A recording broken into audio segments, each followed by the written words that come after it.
23వ తారీఖు మధ్యాహ్నం 12 గంటలకు సమ్మక్క సారలమ్మ సన్నిధిలోకి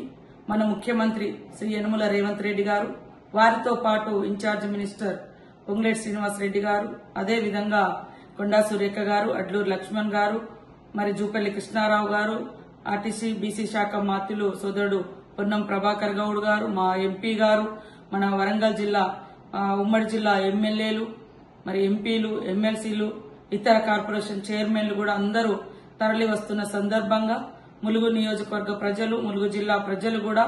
ఎంతో భక్తితో శ్రద్ధతో ఈ ప్రాంతానికి వచ్చి ఈరోజు సమ్మక్క సారలమ్మ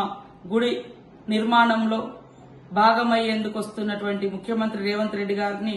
స్వాగతించాలని మరి మనస్ఫూర్తిగా కోరుకుంటూ,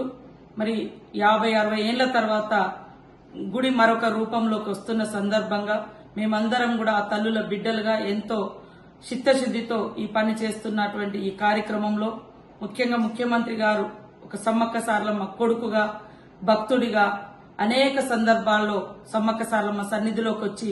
సమ్మక్క సారలమ్మ దీవెనలు పొందడం జరిగింది. ఆ తల్లుల యొక్క మరి భక్తులకు మరిన్ని సౌకర్యాలు కల్పించాలి. తల్లులు సమ్మక్క సారలమ్మ కీర్తి, విశ్వాసం ప్రజలకు కొంగు బంగారంలా ఉంది. అది కొన్ని వందల సంవత్సరాలు ఉండాలనే విధంగా చేస్తున్నటువంటి గుడి నిర్మాణంలో రాజకీయాలు, సమస్యలు, కులాలు, మతాలు అనేది లేకుండా తల్లుల భక్తులందరూ కూడా తరలి వచ్చి ఈ కార్యక్రమాన్ని విజయవంతం చేయాల్సిందిగా పేరు పేరున ములుగు నియోజకవర్గ ప్రజలకు, ములుగు జిల్లా ప్రజలకు, మరి సమ్మక్క సారలమ్మ భక్తులందరికీ, రాష్ట్రంలో ఉన్న సమ్మక్క సారలమ్మ భక్తులకందరికీ కూడా విజ్ఞప్తి చేస్తా ఉన్నాం. ఎలాంటి అవాంఛనీయ సంఘటనలు లేకుండా అందరం కలిసికట్టుగా మన ప్రాంతంలో ఏషియాలో బిగ్గెస్ట్ ఆదివాసీ ఫెస్టివల్ జరుగుతుంది. మరొక 3 నెలల్లో మనం జరుపుకోబోతున్నటువంటి సందర్భంగా ముందస్తుగానే ముఖ్యమంత్రి గారు వచ్చి